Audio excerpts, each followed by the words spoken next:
Princess Ta winced as her escape pod shuddered violently, warning lights flashing across the control panel. The small vessel had never been designed for atmospheric entry, especially not the uncontrolled descent she was currently experiencing. Through the viewport, Earth's surface rushed toward her at terrifying speed. "System failure imminent," the pod's AI announced with disturbing calm. "Prepare for impact." Ta gripped the restraints tighter. Just 3 days ago, she had been second in line to the Vision Empire's throne, commanding vast fleets and wielding power most beings could only dream of. Now she was a fugitive, her royal biotech implants deactivated, fleeing for her life. The coup had been swift and brutal. Her sister Nari had struck without warning, aligning with the military council to seize power. Ta had barely escaped the palace with her life, forced to flee in this outdated diplomatic vessel, while assassination drones pursued her through the stars. The pod slammed into Earth's surface with bone-jarring force. Metal screeched against stone as the vessel skidded through a forest clearing, before coming to rest against a massive tree. Silence fell, broken only by the hissing of ruptured cooling systems and the soft patter of leaking fluid. Ta hung suspended in her restraints, blood trickling from a cut on her forehead. Her once immaculate royal garments were torn and smoldering in places. She struggled to release the safety harness, falling awkwardly to the tilted floor. "Location," she demanded automatically, forgetting momentarily that the ship's systems were offline. No response came. The control panel was dark, and the emergency lighting cast eerie blue shadows across the cramped interior. Tai tried to activate her personal shield, another habit, only to be reminded of her vulnerability when nothing happened. The coup plotters had remotely deactivated her royal implants, stripping her of the abilities that had been her birthright. The escape hatch was jammed. Ta braced herself against the wall and kicked repeatedly until it finally gave way with a screech of protesting metal. Fresh air rushed in, carrying the unfamiliar sense of Earth's vegetation. She dragged herself from the wreckage, collapsing onto soft ground covered with fallen leaves. The forest around her was quiet except for the calls of unfamiliar birds and the rustling of wind through branches. Earth's sun felt strange on her skin, weaker than her homeworld's twin stars, but somehow more direct in its heat. Tai assessed her injuries with practiced precision. A deep gash on her leg needed attention, and she suspected at least 2 broken ribs. Without her healing implants, she would have to recover naturally, a process she had never experienced before. "Come on," she whispered to herself. "Visions do not surrender." She tore strips from her ruined formal wear to bind the leg wound, gritting her teeth against the pain.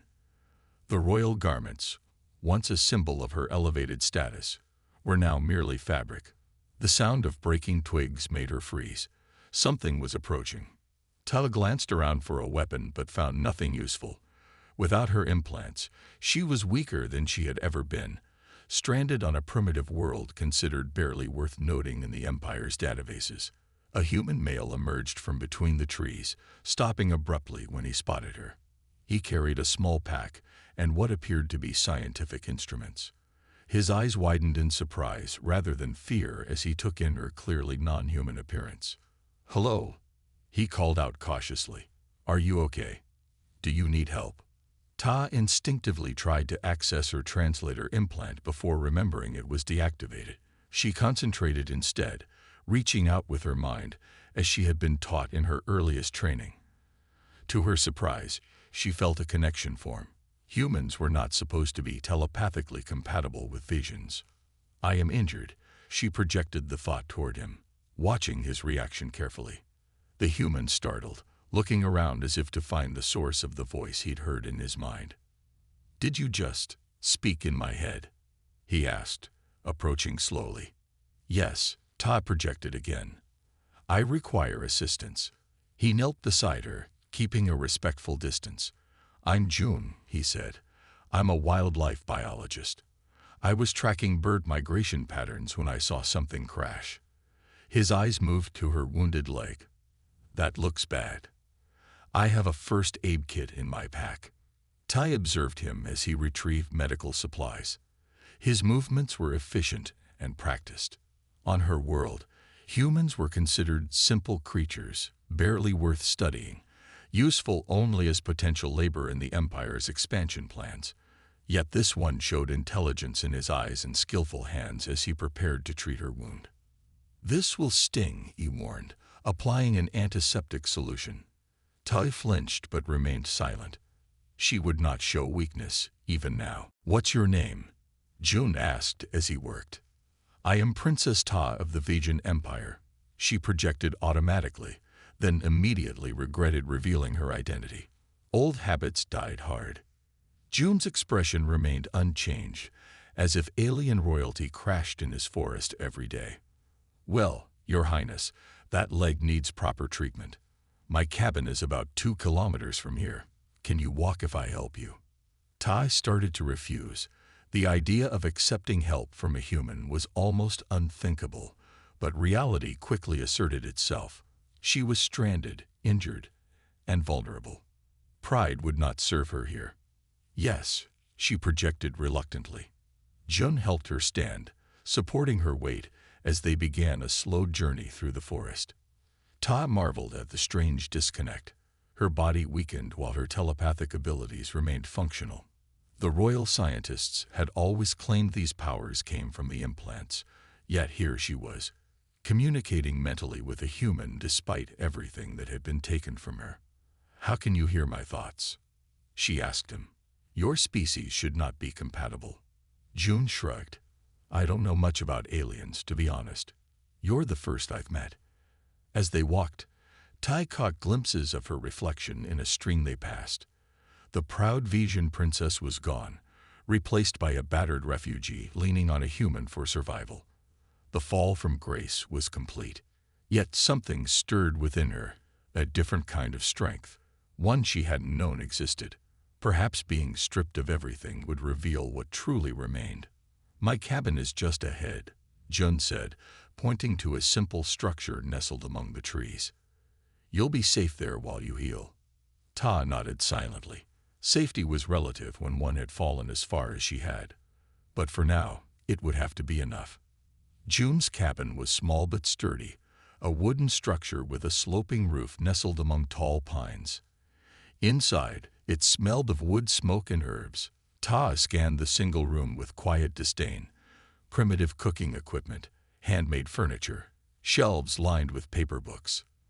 By Vision standards, it was barely suitable for servants' quarters. "You live here," she projected telepathically, unable to keep the judgment from her thoughts. June set down his pack and began gathering medical supplies. "It's not much, but it's peaceful, perfect for my research." He guided her to a chair and knelt to examine her injured leg properly. The wound had started bleeding again during their journey through the forest. "This needs cleaning and stitches," he said, his voice steady. "I've treated injured animals before, but never an alien princess." "I am not an animal," Ta projected sharply, her mental voice cold with royal authority. June looked up, meeting her eyes. "I didn't say you were, but wounds are wounds, regardless of who has them." He worked methodically, cleaning the gash with antiseptic that stung fiercely. Tay refused to show pain, remaining rigid as he prepared a needle and thread. "On my world," she projected, needing distraction from the pain. "Healing requires no such primitive methods. Our medical pods repair tissue within minutes." "Must be nice," Jun replied, beginning to stitch her wound. "Here we do things the old-fashioned way." Ta watched his hands work with surprising skill. For a species her people considered barely evolved beyond tool use, this human demonstrated remarkable dexterity and focus. "There," he said finally, applying a bandage over the neat row of stitches. "That should hold. You should stay off it for a few days." "Unacceptable," Ta projected. "I must repair my ship and contact my loyalists." She attempted to stand but stumbled, nearly falling before June caught her arm. "Your ship is wrecked," he said firmly. "I saw the damage. And based on the way you crashed, I'm guessing whoever you're running from might be listening for transmissions." Ta stared at him, surprised by his insight. I watch science fiction, he explained with a small smile. And I'm good at putting pieces together. Political refugee, advanced technology, crash landing instead of proper landing. It doesn't take much to figure out you're on the losing side of something. He helped her to the small bed in the corner of the room. Rest. I'll take the chair tonight. You will surrender your bed to me, Ta projected, making it a command rather than a request. June raised an eyebrow. I just did, Your Highness. But not because you ordered it, because you're injured, and it's the right thing to do. The distinction bothered Ta more than she expected. The next morning, she woke to the smell of something cooking. June stood at the small stove, stirring a pot of something that, despite her reluctance to admit it, smelled appetizing. Good morning, he said, noticing she was awake. Hungry. Ta had never considered whether she was hungry or not. On her world, nutrition was provided at optimal intervals. The gnawing sensation in her stomach was unfamiliar and unpleasant. I require sustenance, she projected. June spooned some thick, steaming porridge into a bowl and brought it to her. It's oatmeal with honey and berries. Nothing fancy, but it'll help you heal. Tai examined the food suspiciously before taking a careful bite. The flavors were intense and strange, sweet, tangy, and warm. She had never tasted anything like it. Royal meals on Vija were scientifically balanced, but deliberately bland, as intense flavors were considered distracting and therefore unsuitable for the ruling class. This is acceptable, she projected, taking another bite more eagerly. June smiled. High praise, I'm sure. Over the next few days, a reluctant routine developed. June would leave each morning to check his research equipment in the forest, returning midday with fresh supplies or wild foods he had gathered. Ta spent the time examining her limited options, attempting to access any remaining functions in her royal implants, and studying the primitive books June kept on his shelves.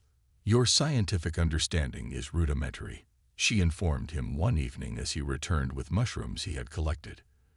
Your physics texts don't even address basic dimensional folding. Our physics works fine for our current needs, June replied calmly, washing the mushrooms. We're still figuring things out. My people mastered interstellar travel 8,000 years ago, Ta projected proudly. June looked genuinely interested. And has your empire been at peace all that time? Has everyone in it been happy? The question struck Ta like a physical blow. The Vijan Empire had been in a state of perpetual expansion for millennia, crushing resistance wherever it appeared. Her own sister's coup was merely the latest in an endless series of power struggles that defined royal life. That is irrelevant, she projected after a pause. Is it? June asked, adding the mushrooms to a simmering pot. Sometimes I think technology just lets us make bigger mistakes faster. The comment annoyed Ta, but she found herself unable to dismiss it entirely. 1 week into her stay, Tai attempted to walk properly around the cabin. Her leg had begun to heal, though without her implants the process was frustratingly slow. You're improving, June observed, watching her careful movements. Of course, Ta projected. Vijan royalty are genetically superior. Our recovery rate exceeds that of lesser beings. Instead of being offended, June laughed. You know, for someone who crashed her ship and needed a lesser being to stitch her up, you're remarkably confident. For the first time since her arrival, Tai felt something unexpected. Embarrassment. The emotion was so unfamiliar that at first she didn't recognize it. That night, as June slept in his chair again, despite her reluctant offers to take turns with the bed, Ta watched him in the moonlight that filtered through the window. He had shown her nothing but kindness despite her arrogance. On Vija, such behavior toward royalty was expected, mandated by law. But June helped her not out of obligation or fear, but simply because he chose to. The realization was uncomfortable, challenging everything she had been taught about human nature. Her people's files described humans as primitive, selfish creatures who responded primarily to dominance displays and simple rewards. Yet here was June, defying those classifications, helping an alien who had shown him little but contempt. As she drifted towards sleep, a troubling thought formed in Ta's mind.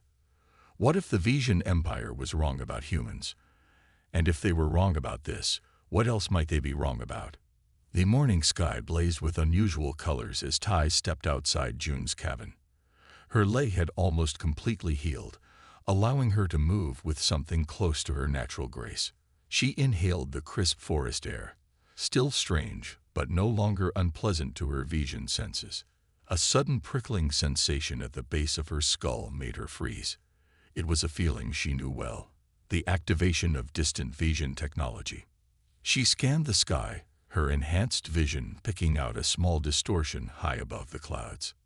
"No," she whispered aloud, the sound harsh in her throat. She rarely used vocal communication, finding it crude compared to telepathy. June emerged from the cabin, carrying 2 cups of steaming tea. "Did you say something?" he asked, then noticed her rigid posture. "What's wrong?" "They found me," Ta projected urgently. "Hunters. We must leave immediately." To his credit, June didn't waste time questioning her. He set down the cups and quickly gathered essential supplies into his pack: food, water, medical items, a map, and a small communications device. "How close are they?" he asked, working efficiently. "Their ship has entered the atmosphere," Ta projected. "They will track my escape pod's energy signature to this location. We have perhaps 20 minutes. June nodded, slinging the pack over his shoulder. "There's a network of caves 5 kilometers east. We can hide there while we figure out our next move." Ta was surprised by his calm. Most beings would panic at the news of alien hunters descending on their home. "These hunters," June asked as they moved swiftly through the forest, "what exactly are they capable of?" "They are elite Vision assassins," Ta projected. "Enhanced strength and speed, advanced weaponry, tracking implants. They exist to eliminate threats to the Empire. And you're a threat." "I am the rightful heir," Ta projected fiercely. "My sister fears my potential claim to the throne." They pushed deeper into the forest, moving as quickly and quietly as possible. Ta felt something strange happening within her body, a familiar warmth spreading from her core to her limbs. It reminded her of how her royal implants had felt when active, but that should have been impossible. A distant explosion shook the ground beneath their feet.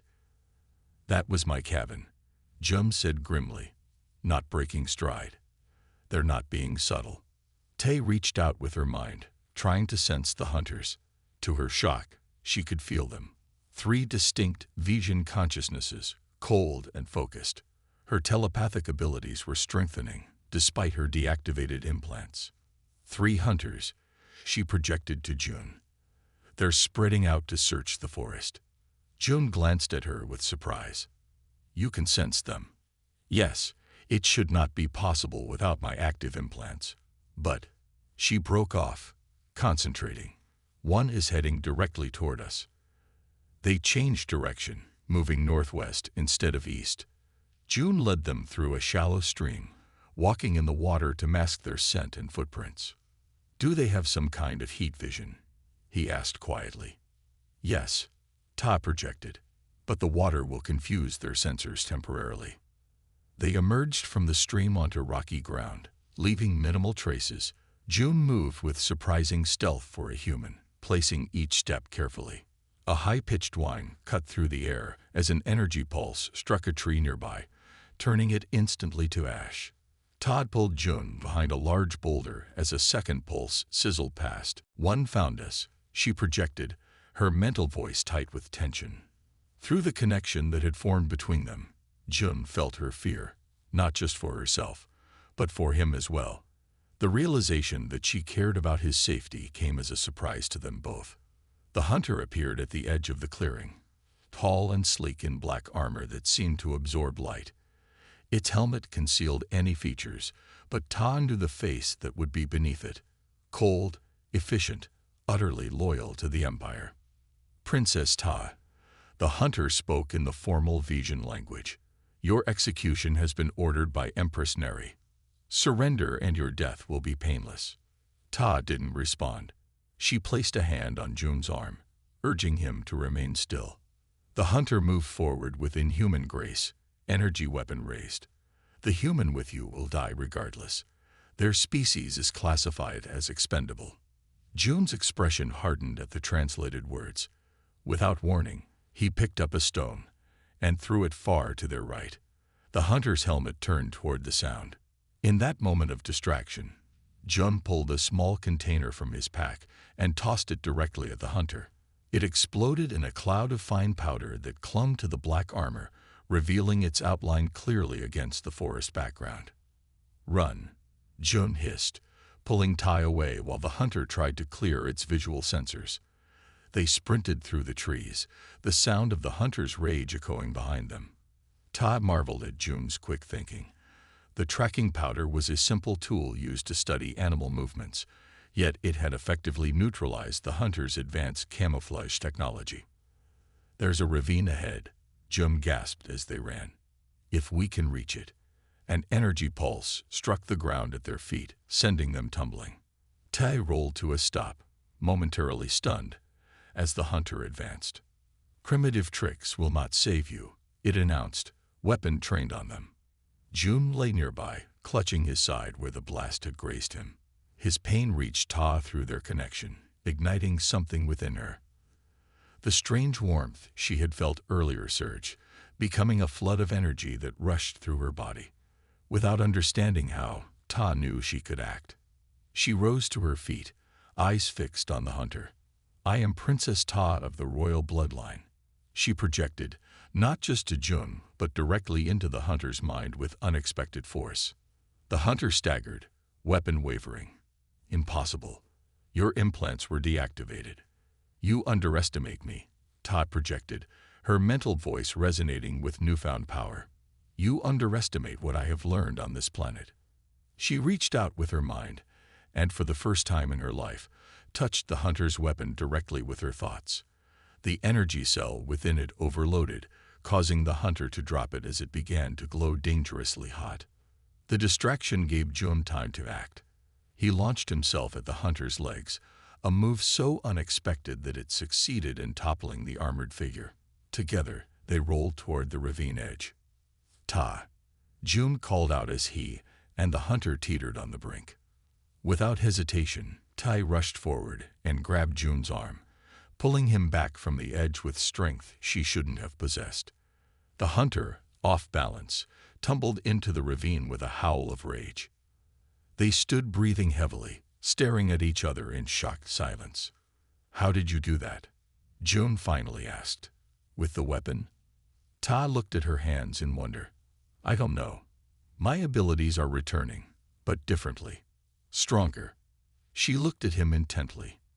And it seems to happen most when I'm near you. One found us, she projected, her mental voice tight with tension. Through the connection that had formed between them, Jun felt her fear, not just for herself, but for him as well. The realization that she cared about his safety came as a surprise to them both.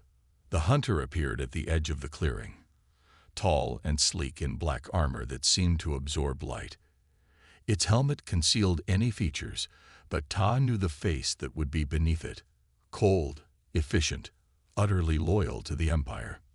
Princess Ta. The hunter spoke in the formal Vision language. Your execution has been ordered by Empress Neri. Surrender and your death will be painless. Ta didn't respond. She placed a hand on Jun's arm, urging him to remain still. The hunter moved forward with inhuman grace, energy weapon raised.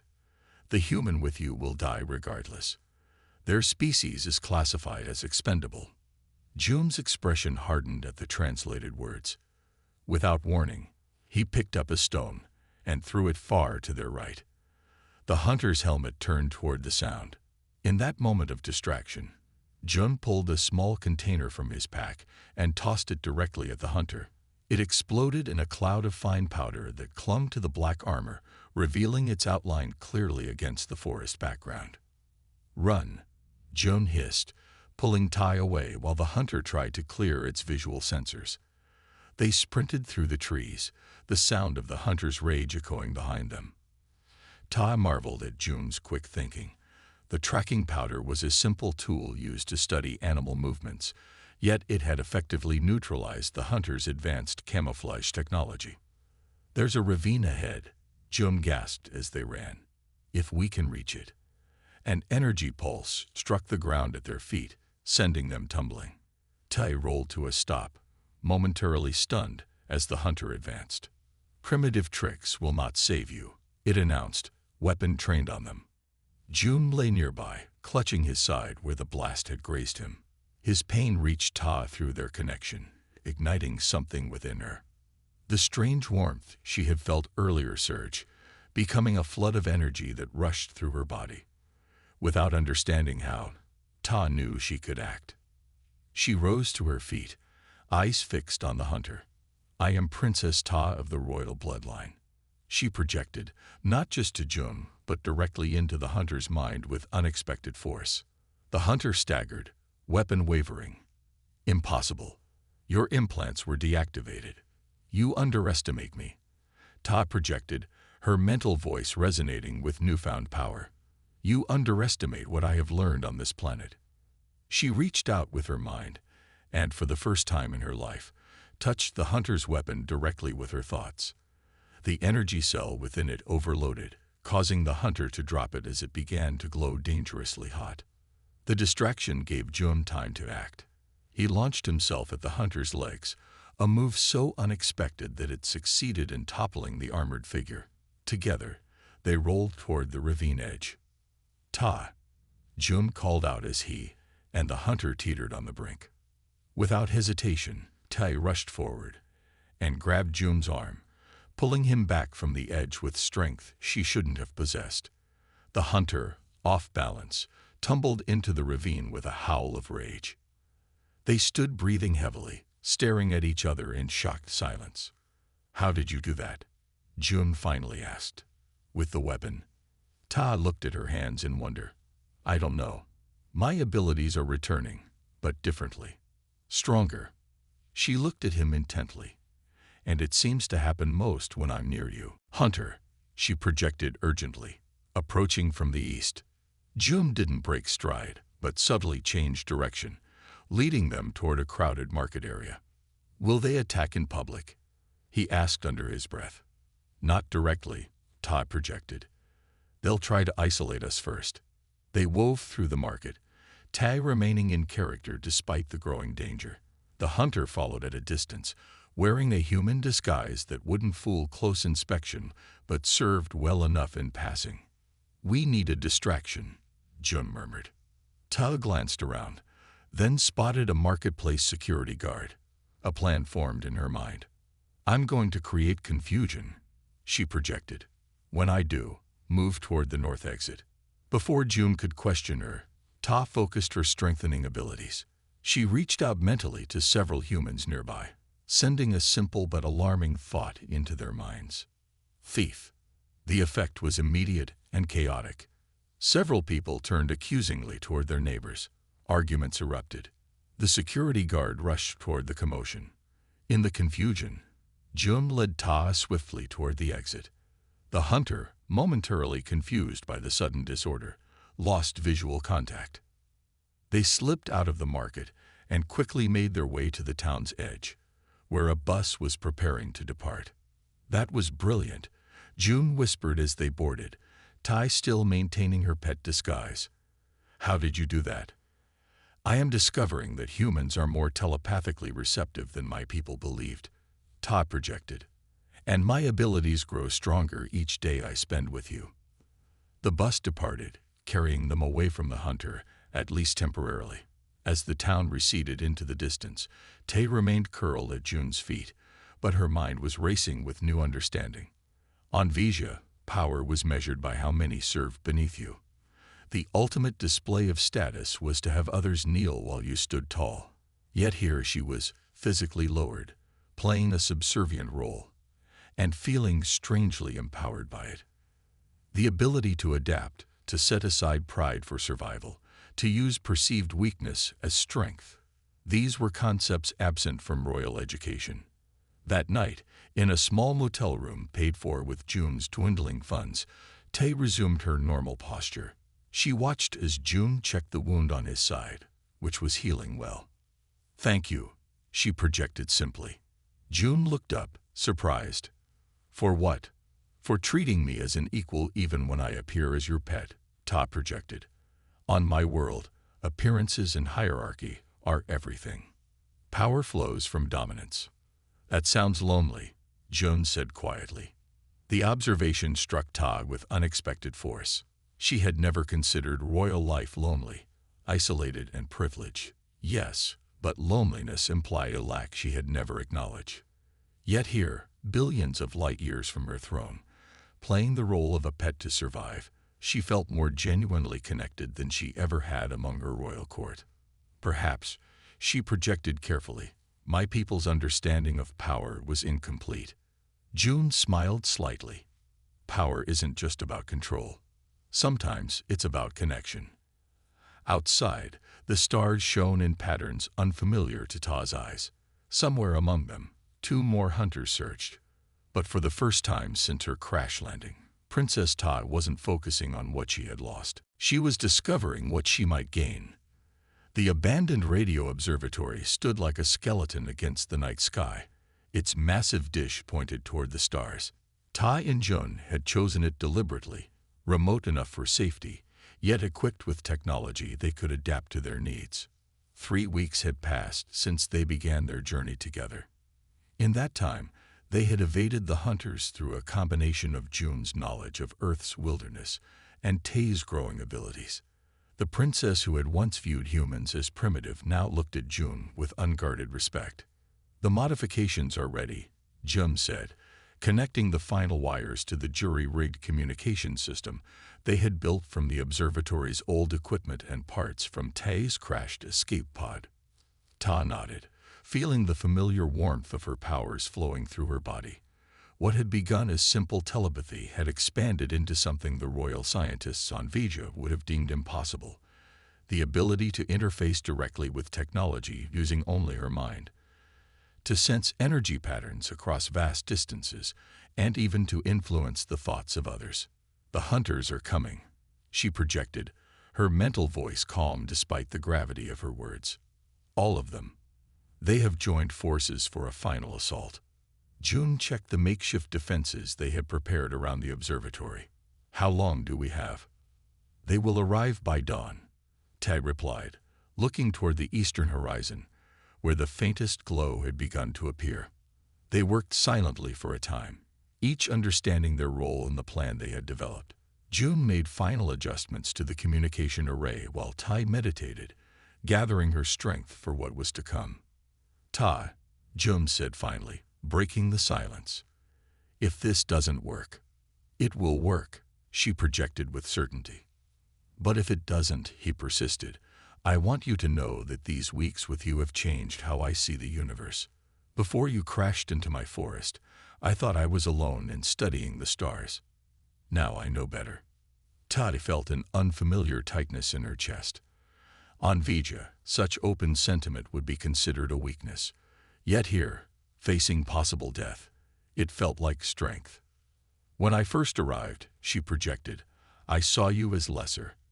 A primitive being useful only for my survival." She met his eyes directly. "I was wrong. My people were wrong about humans." The first light of dawn touched the metal struts of the radio dish above them. With it came a distant humming sound. The hunter's ship approaching. "They're here," Jum said, moving to his position at the controls. Tai took her place in the center of the observatory, directly beneath the focus of the massive dish. Around her, they had arranged pieces of her escape pod in a pattern that mimicked ancient Vision royal meditation chambers. "Remember," she projected to Jun, "once I begin, you must maintain the connection, no matter what happens." He nodded, his expression determined. "I won't let you go."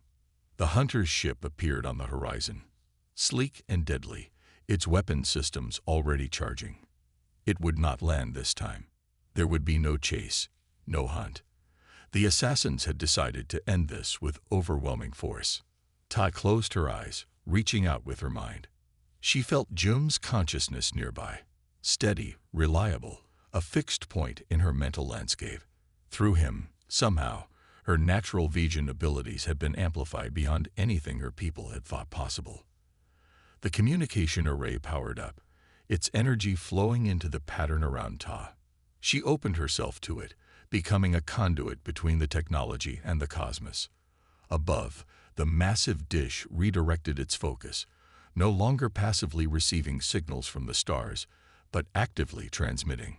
The hunter's ship fired its first volley. Energy weapons struck the observatory's outer buildings, vaporizing them instantly. The ground shook beneath their feet. "They're trying to break your concentration," Jun called, adjusting controls to maintain power to their system. "Stay focused." Ta didn't respond. She had entered a state beyond ordinary consciousness, her mind expanding outward in rippling waves. She could sense the hunter's ship, the energy patterns of its weapons, the cold minds of the assassins within. But she pushed further, reaching beyond Earth's atmosphere, beyond its solar system, stretching her awareness across the void toward distant Vija. The hunters realized something was happening. Their ship descended rapidly, weapons charging for a killing blow aimed directly at the observatory's main building. June looked up in alarm. "Ta, they're going to hit us directly." Now, Ta projected, her mental voice resonating with power unlike anything she had ever wielded. June slammed his hand down on the final sequence of controls. The entire array surged with energy, channeling it through Ta and out through the massive dish above. A pulse of pure mental energy erupted from the observatory, expanding outward in an invisible wave. When it reached the hunter's ship, the vessel froze in midair, its systems suddenly inert. Through the connection she had established, Ta spoke directly into the minds of every Vision on the ship, and beyond, to the royal court light years away. "I am Princess Ta of Vija." Her message resonated. "Not as you knew me, but as I have become. I have discovered what our empire has forgotten. We believed power came from dominance, from technology, from standing above. We were wrong." Images flowed with her words, memories of her time on Earth, of learning humility, of discovering strength in cooperation rather than control. "The humans are not primitive," she continued. "They are catalysts. They awaken in us abilities our ancestors possessed before technology made us forget. I have learned more in weeks among them than in centuries of royal education." The hunter's ship began to descend slowly, no longer under its own power but guided gently to the ground by Ta's will. Inside, the assassins found themselves unable to resist as their weapon systems shut down permanently. "Tell my sister, the Empress," Ta's message concluded, "that I do not seek her throne. I have found something better. A new kind of empire, not of conquest, but of connection." The transmission ended. Tai opened her eyes, finding Jum beside her, supporting her as the enormous energy expenditure left her weakened. "Did it work?" he asked. "Yes," she projected, her mental voice tired but satisfied. "The hunters are neutralized, and my message reached Vija. What happens now?" Jun helped her to a chair as the sun rose fully, illuminating the observatory and the hunter's ship resting peacefully nearby. Ta looked at the human who had changed everything for her, the scientist who had treated an alien princess's wounds, who had played along with her desperate disguise, who had seen her value not in her royal status, but in who she truly was. "Now," she projected, "we prepare your people for what's coming. Vija will respond to my message. Some will fear what I've discovered. Others will be curious." "And which are you?"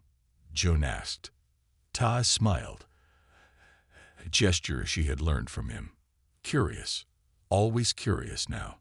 She looked up at the sky. "My old life was about maintaining barriers between royalty and commoners, between Vijans and other species. But I've learned that the real power lies in the connections between things." Outside, the hunters emerged from their ship, no longer assassins but messengers, their minds transformed by Te's unprecedented display of mental power.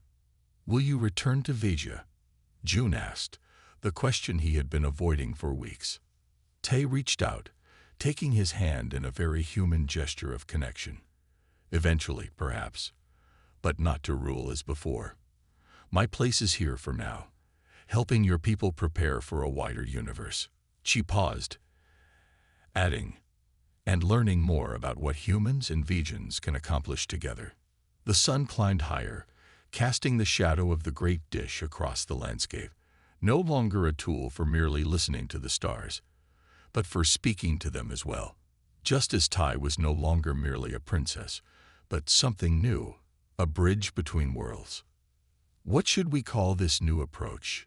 June asked. This new philosophy? Ta considered, then projected simply. Connection. The true empire isn't built on worlds conquered, but on understanding gained. Around them, Earth continued its quiet rotation, unaware that its future had just been irrevocably changed by an alien princess who had learned that the greatest power comes not from standing above, but from standing together.